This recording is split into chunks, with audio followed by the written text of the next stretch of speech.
My most humble pranams, the loving pranams at the lotus feet of my beloved Mother Sai. It is, since it's an interactive session, I want to commend whoever coined this term, Sai Kiran.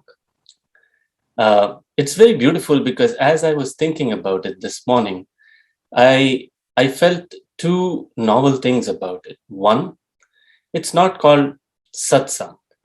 It is Sai Kiran, number one. Number two, I was reminded of, I think, a little paragraph that all of us probably have heard of from either different sources, while or outside of Parthi, but we've seen it multiple places, right? And I guess this is something everyone has repeated, but I just want to reflect again what came to mind when I was thinking about, what I'm going to talk to all of you. And again, going back to Sai Ke Sang, we've all heard, don't walk behind me as I may not lead. Don't walk ahead of me as I may not follow. Walk beside me and be my friend. This is the first thought that came to me. Sai Ke Sang. Holding his hand and walking along with him on a long journey, right? A journey that transpires through several lifetimes, actually, not just this one, but many. And I think the reason why Diksha was referring to as today being a special day was because I think today is a day when I was reminded that we have been with him, or otherwise, he has been with us through many lifetimes, not just this one. All of us sitting here listening to this is not a matter of chance, right? Nothing is for granted. And he's the one who sees all of that across, the past, present, and future. We have a limited vision, of course. So again, my thanks to whoever called this Sai Ke Sang. Surely has been Swami's direction and grace upon, all of you to have, through this forum, listened and heard to so many of these Sai Ke Sang episodes from multiple people, some amongst you, some outside of, the boundaries of your geographical, physical location and whatnot. So again, thank you for coining that term. Thank you for giving the opportunity to everyone who's, able to take benefit of this forum, and today for having me. So at the very outset, I have, one major disclaimer to make. And that disclaimer is that I think none of us here are, present to preach to ourselves, to preach to each other. I have walked into this room or this forum to be able to share, simply share. Whatever interpretation there is to take is totally yours. And I don't mean to, by any, reach of my imagination, try to even, preach an iota of what I'm going to talk about, or from what I'm going to talk about. And there's also a specific reason for why I gave that kind of an introduction. I normally do not. I just write a single line saying, I am a child of Baba and I want to talk to all of you. That's it. There's a reason why I gave that with specific details, because I'll talk about it. It was not to brag about myself or put myself on any kind of decorated platform. So let's begin with where it all began. I've spoken only once in Bhagwan's physical presence. Of course, we have spoken multiple times, in his omnipresence, but in his physical presence, I had the opportunity to speak once in the Sai Kulwant Hall. And this was on July 7th in 1997.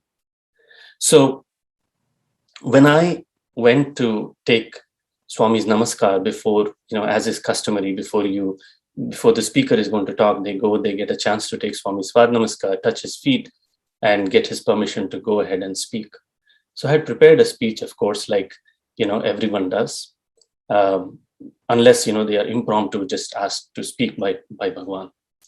So I was a grade 10 student at the time. And when I bent, to take Swami's Padnamaskar, he was sitting on his chair. And of course, there was the desk that usually is in front of Swami, placed in front of him on the day that he's going to be giving a discourse. So as I bent and, touched Swami's feet, and I was, getting back up after touching his feet, he looked straight into my eyes and said, "Sab yaad hai?" And I, of course, said, I just nodded my head. I said, "Yes, Swami." And "Chala manchiti," he said, "very nice." I went ahead to the podium and I delivered my speech that I had prepared. And this day, December 4th, I'm going back from now 1997 to 1993. I was, I believe, still in grade 7 at the time, in 1993. And this was a day when I've had, in the physical, plane that we all exist, the longest conversation with Swami. It was a good 40 to 42 minutes approximately that Swami spoke one-on-one with me, standing right in front of me. And this was beautiful because I'd never had the opportunity to talk to Swami for that long.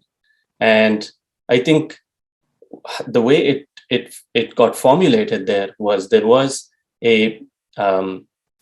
an inspector from the Central Board of Secondary Education who had come to evaluate Swami's institutions, basically schools, primary school and the higher secondary school, for quality of education and whatnot. And so Swami was asking me questions basically to inform the inspector who was sitting there in the portico amongst the other people waiting to have Swami's darshan. So Swami was asking me questions and I was responding to Swami's questions. And through all of this, there were several aspects that Swami spoke about. Of course, I have 45 minutes to talk, and I'm not going to give you a transcription of those 42 minutes, but I'll just pick a couple things here that I wanted to highlight.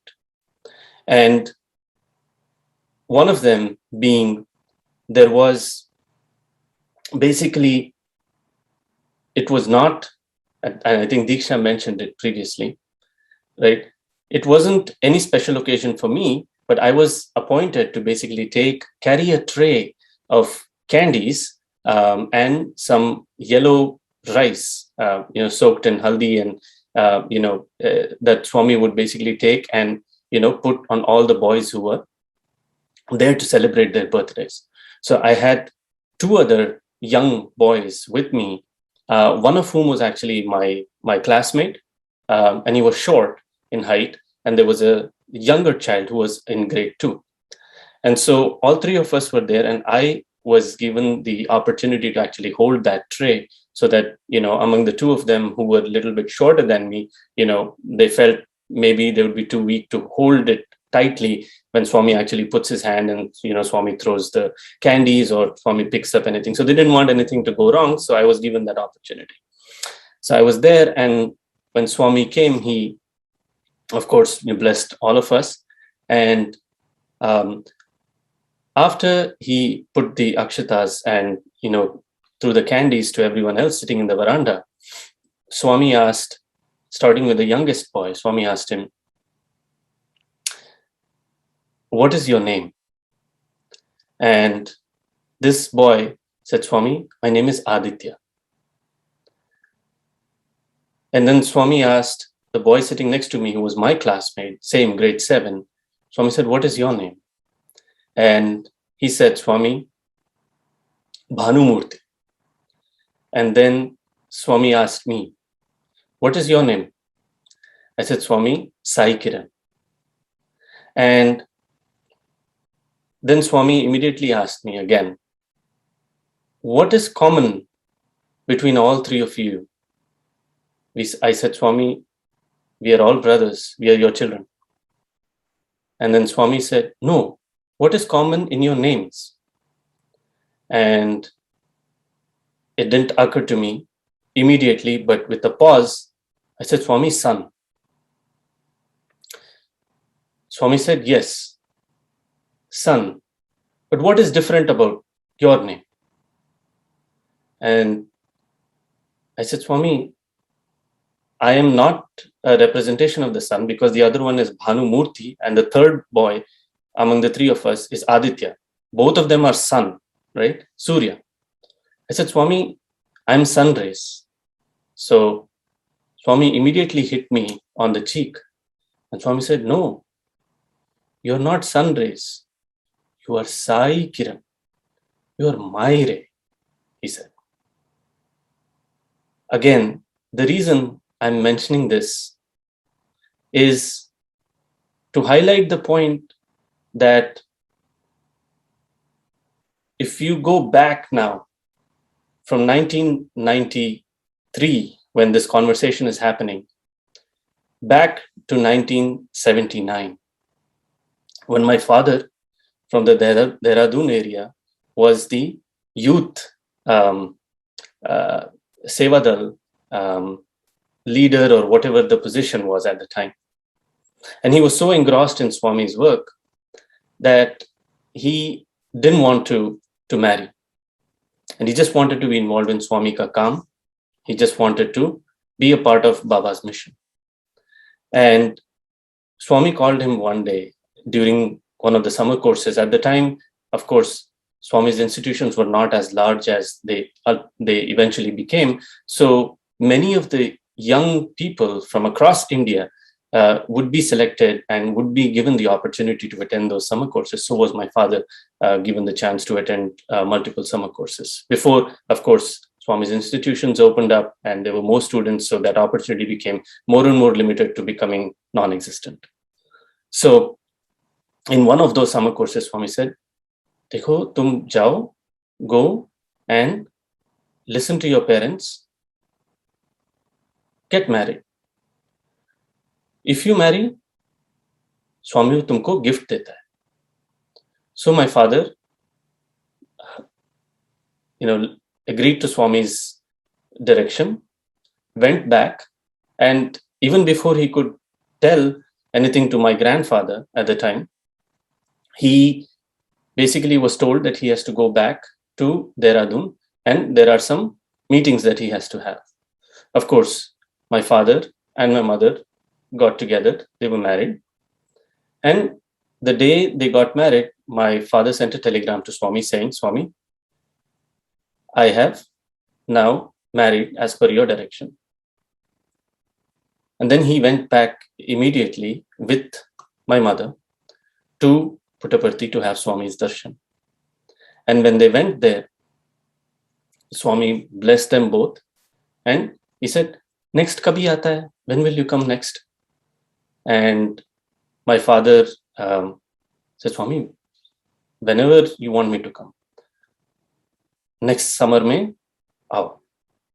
And so Swami blessed my father, gave him vibhuti, and that my father considered as the gift, and he went back.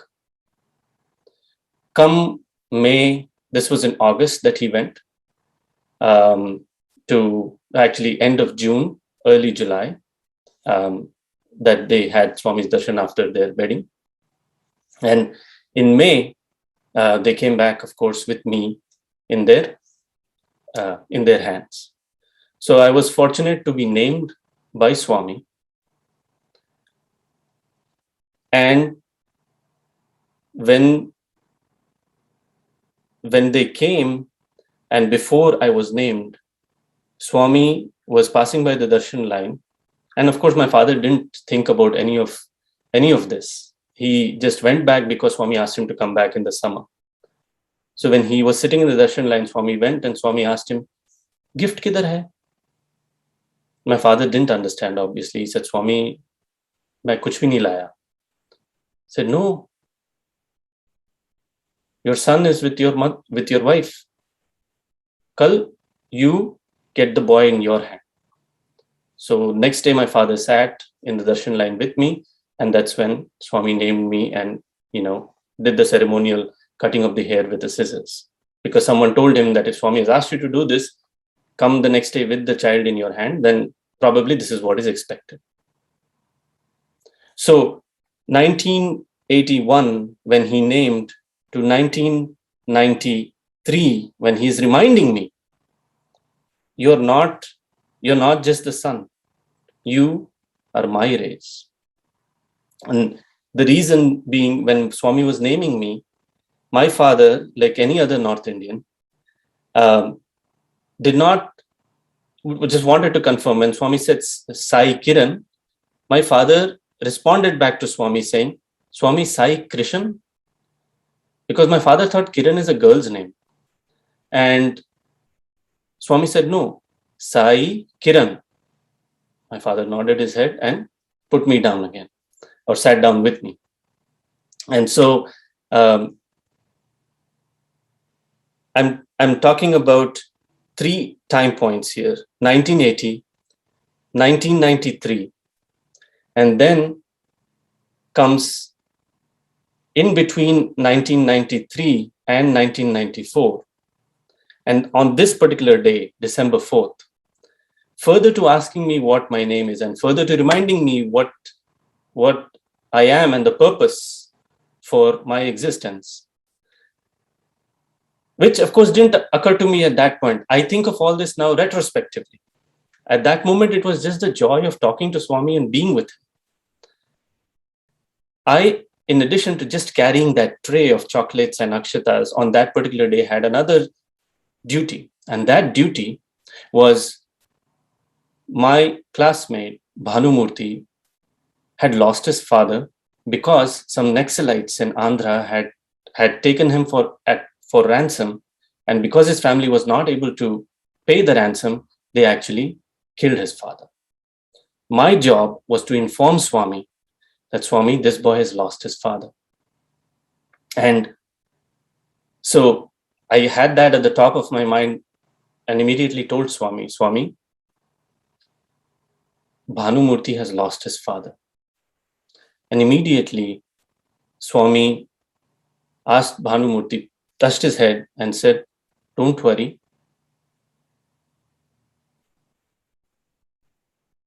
I know you have a younger sister and I know your mother is all alone. Swami will take care. Swami assured him that day that he will take care of his sister's education, his education, and his sister's marriage, and asked him not to worry at all. And then Swami immediately looked at me and said, before birth, who is father, who is son? No father, no son. Before marriage, who is husband, who is wife? No husband, no wife. All these are passing cloud zoo, passing cloud zoo, passing cloud zoo. Swami said 3 times. You always have to have your eye to the sun. And then Swami asked me to chant a few mantras, such as the Rudram. He asked me, do you know Aditya Hridayam? And that was again to take the topic back to the CBSE director who was sitting there, to highlight the point that my children learn a lot of things in my school. And he was happy about what was going on as a conversation.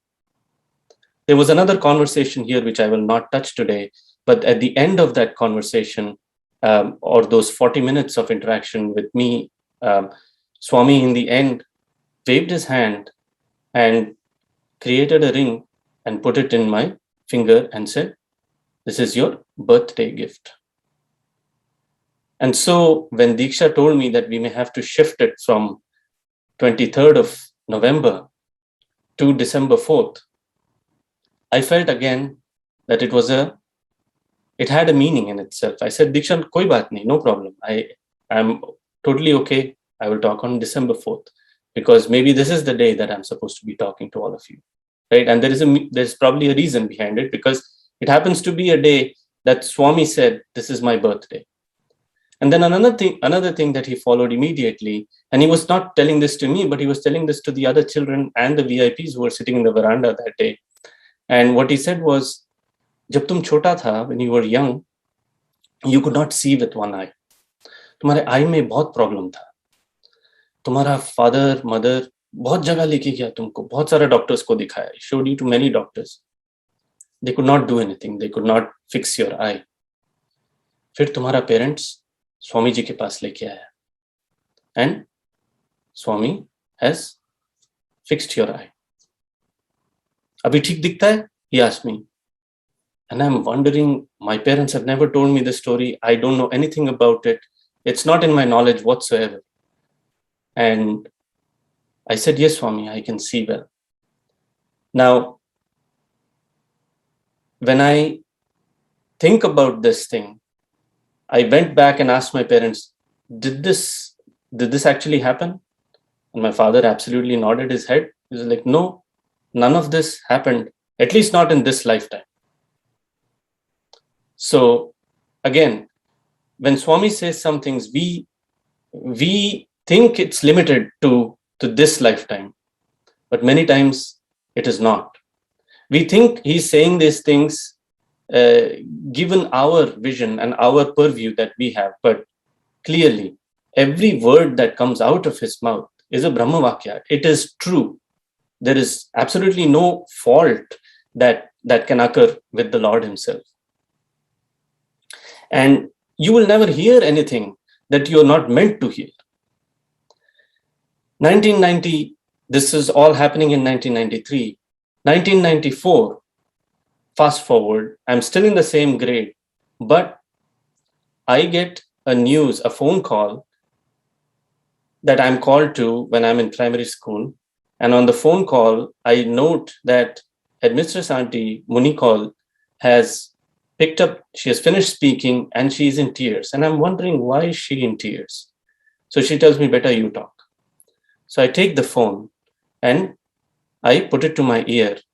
And my father tells me that my mother has been diagnosed with stage 3 colon cancer and that she's in the hospital. So Auntie then sends me to Swami to tell Swami that my mother has been diagnosed with cancer and she's in the hospital. So I went to Swami. Again, I'm a child. I don't know what the gravity of this situation is. To me, it is something that I'm still in grade 7 and I'm thinking this is some sickness. I don't know much about it at that time, and that I'm just supposed to inform Swami, and whatever Swami has to do, Swami will do. So I go to Swami and I tell him, Swami is just passing by after, getting off his chair from the bhajans after the aarti is over, and he's getting down and is going into the interview room. As he's going there, the teachers who were, at that particular moment in the veranda, they asked me to go and inform Swami at that time. So I went there, I took my position, I knelt down and I told Swami, mother is in the hospital.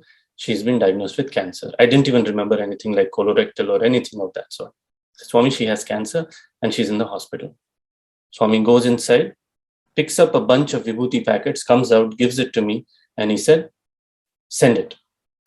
So I sent through that night's bus. My parents were still were at the time in Hyderabad, Andhra Pradesh. So I gave it to a person in that bus, and they were to take it to my mother. So they take it, and my mother continuously, through the next few months, Swami continuously gives me vibhuti every now and then to be sent to my mother and asks about her health. However, in 1994, my mother was not responding to any kind of treatment, and so she was taken to Swami in Vrindavan. She was in a wheelchair by then. She had had multiple operations, and she was suffering. So she was waiting there in the darshan line, as all of us do generally. And one fine day, Swami asked my father and my mother to come for the interview. So they took her, and in that interview, Swami said, Ma, don't worry about your children. I will take care. स्वामी सब देखता है. तुम सिर्फ स्वामी का नामस्मरण करो. नामस्मरण करो. That's all. Those were his words to her and advice to her. And a few months later, my mother passed away. She breathed her last. And this is how a major event in our life, sort of occurred. And when I think back about passing clouds, about what I had heard when I was telling Swami about Bhanumurthy's father, and I put that into context with what I am undergoing at that point, this is all very meaningful. Each one of us has our own journey, our own karmas to handle and to be a part of. He knows what it is. He sees everything. And then when I'm taking this namaskar in 1997, he asks me, "Sab yaad hai?" And in my speech, I was talking about something totally different. However, once my speech was over and another boy followed after me, after his speech was over, Swami in his discourse, in that particular discourse, basically narrated our family story and how he has taken care of everything. And then when he was going back after the discourse, he asked, "Abhi sab yaad hai?" And again, I nodded my head. I said, "Yes, Swami." So I think the point I'm trying to make and share here is we think very narrow. He knows much more than what we know, what we can see. And many times we ask, in doubt, we ask, "Bhagwan, kahan ho? Where are you? What are you doing?" Right? And his advice to us has been, always remember and try to keep telling and reminding yourself. And I'm saying this to remind myself, by the way. I'm not trying to preach to any of you. I'm reminding myself, as I have been since this morning. It's very important for us to remember and constantly remind ourselves that whatever happens, it could be death, right? Many of us have seen deaths through our lives, particularly in this pandemic. You always have to think about, this is, at least as far as your personal experiences, our personal lives are concerned, that this is good for me. There is something good in it for me. This is good for me. Swami often used to say that even if something bad is there, it will turn into good, right? You have to know that this is good for you and continue with that faith. Speaking of faith, and that particular day on July 7th, 1997, I was talking about, my speech was centered and focused around faith. And a beautiful illustration that I want to share with you is, all of us know of that story where, there was a village that was drought stricken. There was no rain. We've read and heard of this as a fable or as, a story somewhere, where everyone, all the learned people, all the elders in that particular village, on parched sand, went out, stood there to pray together to the Lord up in the heavens, that hame thodi ek boond pani barish de do. And there was one little boy who actually walked up there, came to basically pray, but with an umbrella, right? Instead of just praying, he was ready for the answer to that prayer. It's it's probably anecdotal. It's probably not true, but I want to share with you today something that I was a witness to as, an example of that kind of faith. I had not heard this parable about the boy with an umbrella prior to, but after our 12th grade, CBSE board exams that we call in India, we all got the opportunity to meet Swami in Trai Vrindavan, just the 12th class students. And all of us were relieved that, the exams are over and we are getting to sit with Swami. Swami is sitting on the jula. It's just the 12th standard boys sitting around him. And we are having this wonderful opportunity to be in Swami's presence. Sai K. Sang. We are sitting there, I'm sitting right at Swami's feet, and I'm having the opportunity of my life to basically press Swami's feet, caress them nicely, and I am in total bliss. I'm not even bothered about what else is happening around me. But we all know we have our 12th standard teacher who was with us, and all of us are sitting around Swami. And in that session that Swami was with us, Swami was asking multiple students, what are you going to do next? What you want to do commerce, you want to do science, etc., etc. Among that, as that was going on, Swami posed one question. And that one question was, Swami asked, hey boys, how many boys above 90%? We have just finished our exams. And Swami is asking this question, how many boys above 90%? All of us either are putting our head down somewhere or are looking at each other, or somebody is just looking at Swami with folded hands. That's it. I am busy pressing Swami's feet. I don't want to look up when Swami asks this question. And Swami is looking and anticipating an answer. And at the very back, there was one boy who raised his hand. And he raised his hand. Swami, as soon as Swami saw that hand raised, you should have seen the smile on Swami's face. He was so happy. And he said, Kitna? How much? And the boy responded, Swami, 95. We were all shocked to hear this answer. Here Swami is asking 90, how many boys above 90? We thought he will say 91, or if anybody ever says anything, we didn't expect Swami to first of all ask how much. Secondly, after Swami asked how much, we didn't expect anyone to say, Swami, 95. Swami was very pleased. He waved his hand, materialized a ring for that boy, asked him to come up to him. The boy walked up, Swami put it in his finger, and Swami said, perfect size.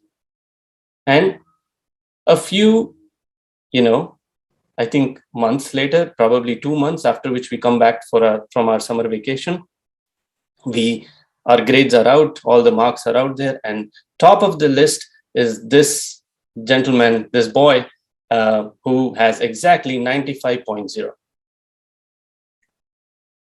And he is of course the top in the class, and he has got what he spoke in Swami's presence.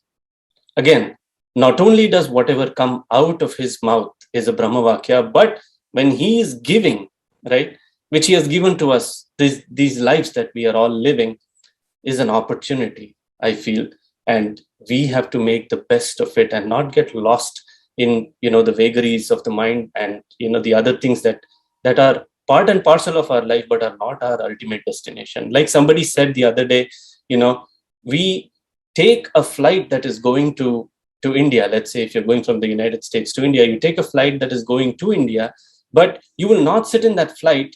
You will not sit in a flight that's going to, let's say, Australia, or that's going to China. You know your destination. You want to reach your destination. While on the plane, you will eat, you will drink, you will watch all the, in-flight entertainment, take all the advantage for, that's part and parcel of this flight.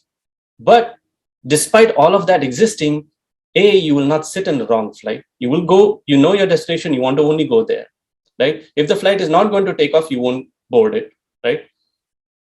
We tend to get lost. Think of our lives that way, right? And it's beautiful. When I heard this, it's beautiful because we all know what our destination is, yet we get easily carried away in the in-flight entertainment rather than, keeping our focus on what the ultimate destination or purpose of life is. So that symbolized, one very important element, and that element is faith. After my mother passed away, we all had the opportunity to go back and talk to Swami. So he called us all in, our family, my father, sister, myself, and my younger brother. And he was asking each of us, he was, of course, consoling us, the one thing he said, couple things. The one thing that is top of mind, he said, "Your mother is with me," and he put his hand like this. Said, "Your mother is with me." कभी भी, and we were 3 young children. Said, "कभी भी माँ का याद आएगा, स्वामी के पास आओ." And he said this, and he was consoling all of us. He gave us all, some gifts, some ashirwad, and he promised our father that I will take care of your children. You needn't worry at all. And one of the things that stood out, at least to me, I'll limit this to just my part of the story, given the restriction of time. He asked me that day, I was the eldest. He asked me, "क्या करना चाहता है?" I said, "Swami, मैं doctor. I want to be a doctor." And Swami immediately said, I was so stricken with grief, and I was angry within myself to have lost my mother, and the fact that I felt no doctors could save her, or no treatment could save her. So immediately Swami said, medicine karo.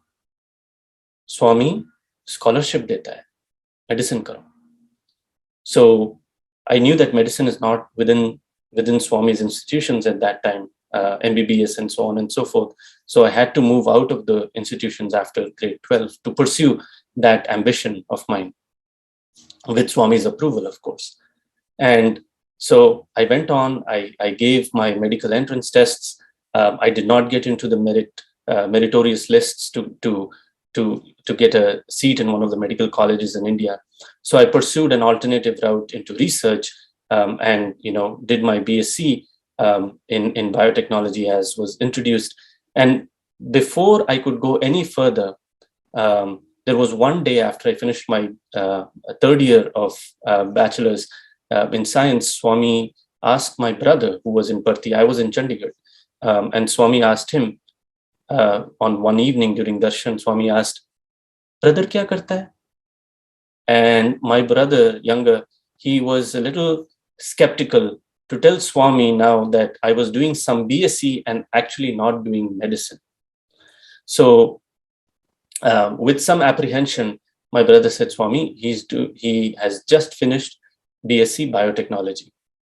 So Swami asked him, "Usme kya hota hai? What is biotechnology?" Swami asked him. And my brother didn't know exactly kya hota hai usme. So he said, "Swami, I don't know." Swami immediately responded to him saying, "Puch ke aao, tomorrow I will ask you again."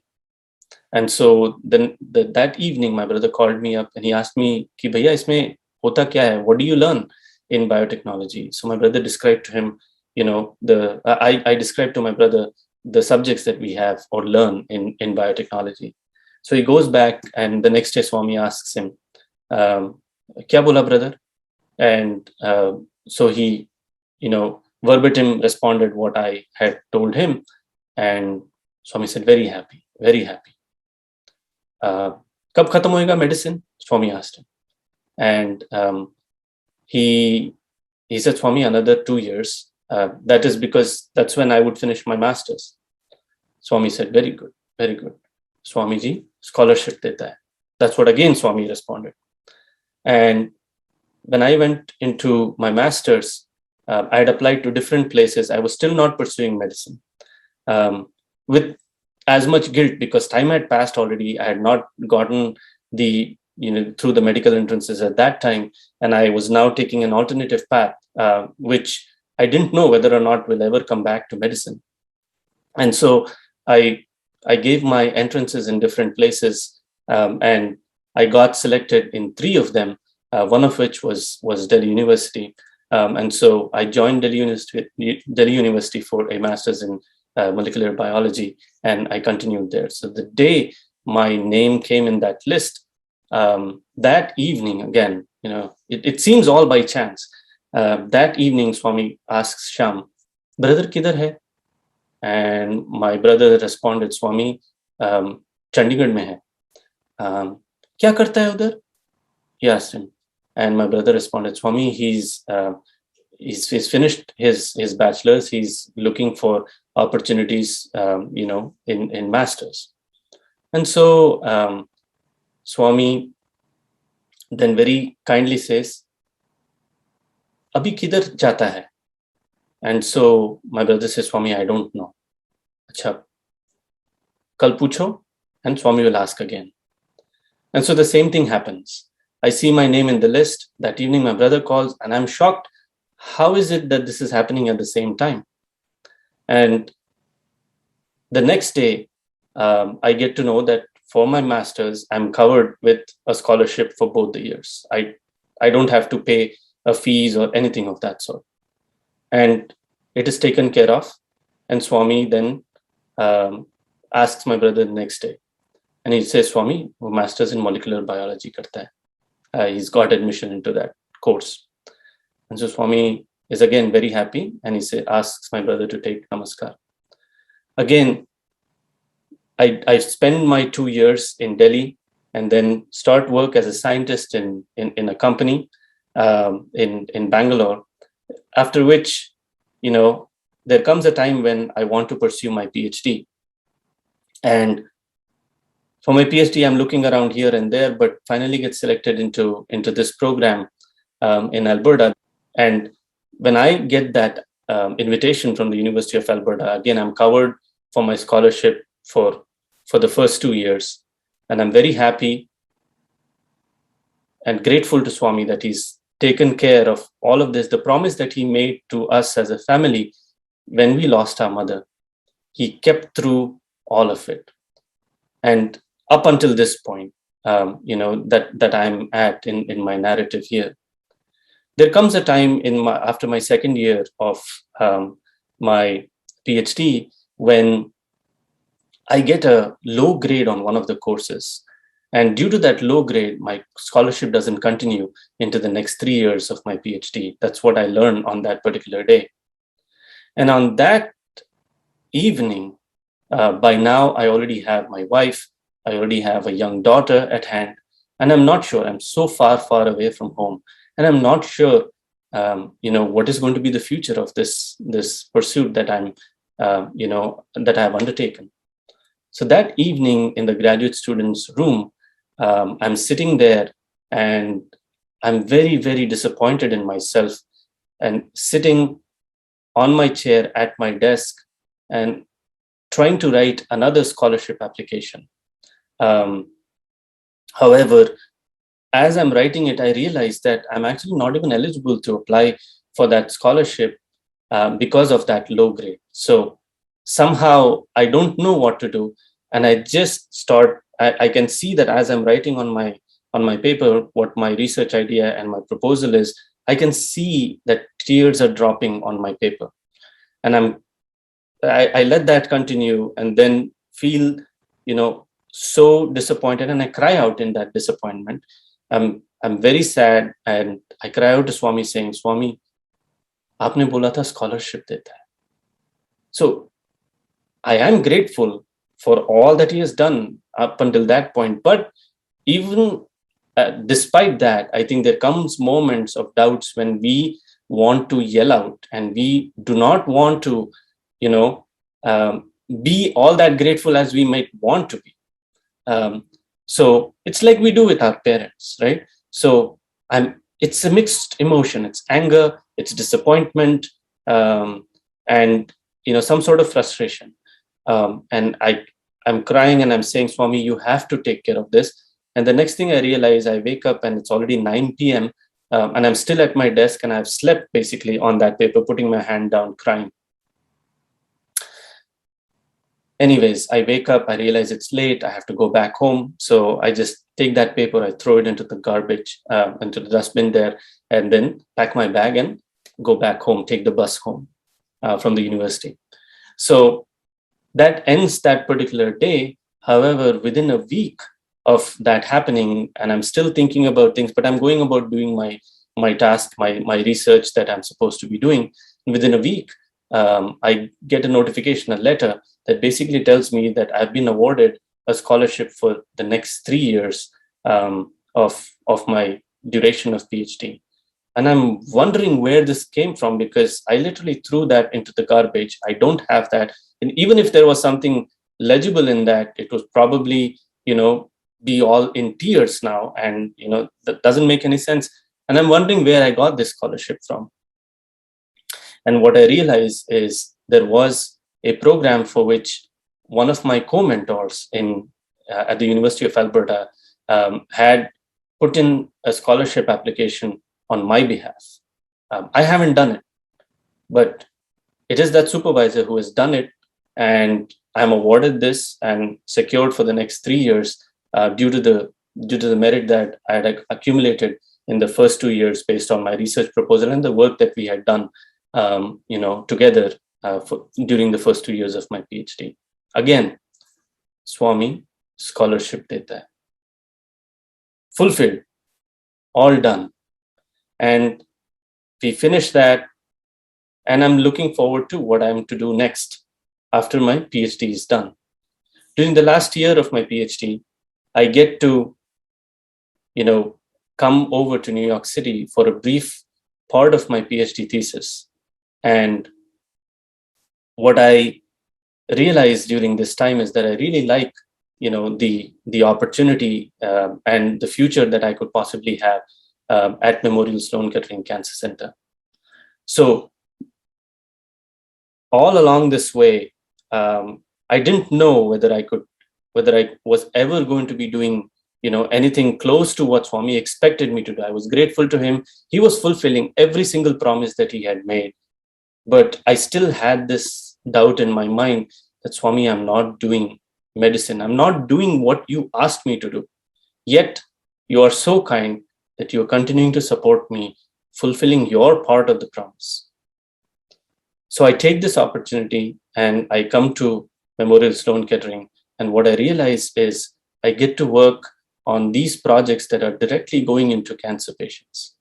And I get to develop these agents that can be used to benefit the detection of cancer during my postdoctorate at Memorial Sloan Kettering. And now, as part of what I'm doing as a scientist, continues to help the development of these drugs, not just limited to cancer, but other diseases as well. And this is a fulfillment, again, whatever has come out, whatever that sankalpa is, has to be fulfilled. We may think we are not doing our part of the job, but so long as we keep him as the center of focus and keep our conversation going with him, I think he will always make sure that we are on the right track, we are on the right path, and we are doing what our duty and our responsibility is as part of this lifetime. However, I think, and I'm guilty of it, that many a times we forget Swami as part of our life. And that's why I'm coming back again and again, Sai Ke Sang. When he spoke to us in that interview after our mother passed away, he always told my father one thing. And he would say this, and he said this again in discourses too. He would say, Swami is in you, around you, above you, below you, always with you. So I think he's always there. I was crying that evening and saying, Swami, where are you? Why are you not giving? He's always there. The question is, I think, are we with him? Sai Ke Sang. Are we getting lost in that in-flight entertainment? Right? Are we keeping him as part of our life? That is important. Do we see that ye hamare saath is ghar mein, is zindagi mein hai? I think keeping our focus is very important. Swami is always there with us, not getting lost. Acha, we are today missing Swami or nothing. It is us. Oh, kami hum mein hai. I think Swami is always fulfilling his part of the promise. Is what I very sincerely feel. And I wanted to, just take this opportunity, given that we are talking at a forum that is about Sai Ke Sang, just have this opportunity to share why I feel this forum is so important, because it's a reminder. Kya hum Sai Ke Sang hai? Sai hamesha hamare sang hai. Are we with him or not, I think is very important.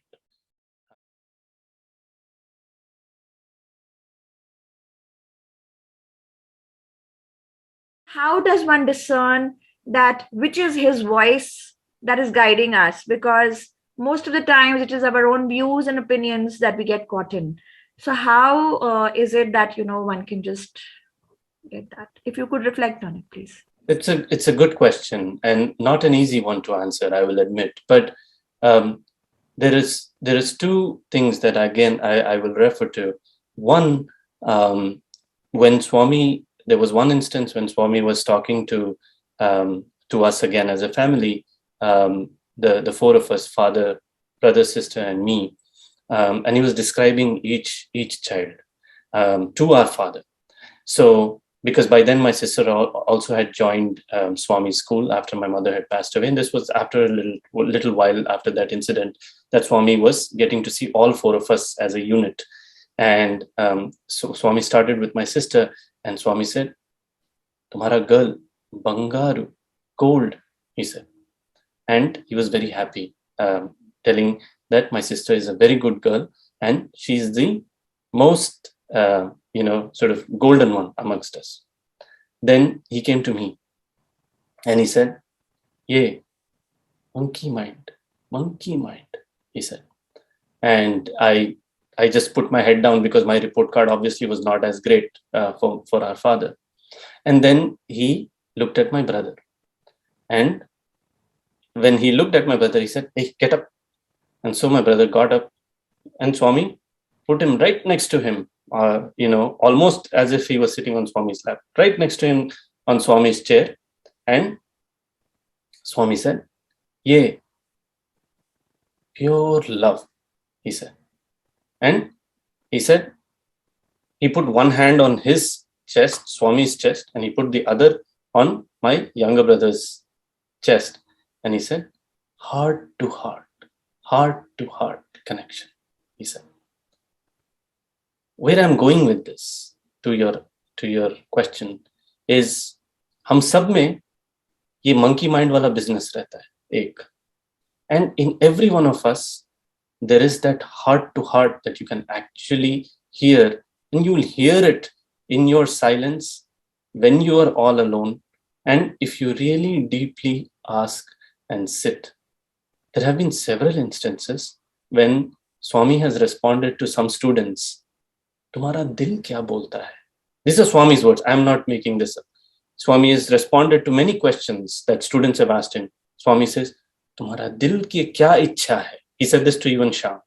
"Tumhara dil ka kya ichha hai?" These are the exact words he said to Sham. So I think we all will know what it is. And sometimes it is okay. You don't have to put yourself in a dilemma. You have to listen to your heart, your gut, whatever you call it, and go with it. And just tell and think, "Swami, ye aapko arpan hai. I offer this to you, and I'm going ahead," and proceed with that. Because if it's not right for you, he will direct you again. But all along, I think it's very important to keep him in the background and have him Sai Ke Sang. Ask him to be with you. Swami is always there with us. But how do we ensure that we are with him? So, how do we make sure that we keep forgetting him all the time? We think that you want to do your chant constantly and all that, but after 1 hour, you forget that you keep slipping up on that. So, how do we make sure that we are constantly there with him? How can we be as loyal to him the way he is with us? Is my question. So Beautiful question. And I think, again, I'm not here to advise any of you. You all are, experienced people. Some of you probably older than me, definitely. So I'm just sharing again the way I would respond. And I think of this question very much that you have asked is, and Swami always said this, Sai ka naam se zyada important Sai ka kaam, he said. So as long as we, since I remembered this Sai Ka Naam and Sai Ka Kam because of the chant aspect that you said. I think it is very important to engross ourselves and to enroll ourselves, actually the other way around, enroll ourselves and engross ourselves in the work, just like Hanuman. Swami would often cite Hanuman. उनके लिए सिर्फ राम का काम जरूरी था. Find an opportunity, doesn't have to be through the organization, but what you consider as something that Swami has said, something that Swami, I think, would like us to do, and totally engage in that once a week or however many opportunities you have, less or more. But because I think that is something that even if we were to slip away, brings us back. Is the way I think of it, Saira. I find even just listening as a part of Namasmaran, just even listening to bhajans.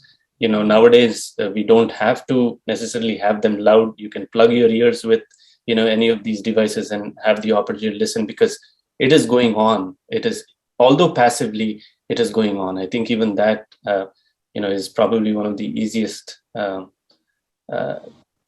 technology-based aspects that you can take advantage of, given Radio Sai and so many resources. I think it's something. But ultimately, Swami would always say that you should have that, if it's possible to get the Trikarana Shuddhi, where you're actually having your hands and mind and everything involved in a particular activity, I think that's golden. In that particular discourse on July 7th, it's there in Satya Sai Speaks, I think volume 45 or whatever. I don't remember the exact number, but that particular day when Swami narrated, the whole story of our family, he ultimately also ended with saying, exactly what you said. He was suggesting, in fact, directing that, to your point, अगर आप घर में भिंडी काट रहे हो, या you're cutting vegetables, think that you're cutting your bad qualities, something bad today that you're chopping off, and and think of God. So like you said, I think I don't want to belabor the point, that through our everyday activities, I think we can continue to do Namasmarana, singing or remembering, however. Is your family's story quoted in the Tapavanam, Beta? Yes, Auntie, it is. Yes. Before we end, I want all of us to sing together, if possible, whether you have your mic muted or unmuted, a bhajan that I really love. I have always sung this to my. I'm not a great singer. I've always sung this to my daughter ever since she was little and in my arms. And there is one particular line that I want all of us to take back with us at the end of this satsang. And I'll start. Hari bhajan bina sukh shanti nahi, Hari naam bina anand nahi, Hari bhajan bina sukh shanti nahi, Jap dhyan bina sam yog nahi, Prabhu dars bina pragyan nahi, Daya dharma bina sat karma nahi. This is the line that's most beautiful.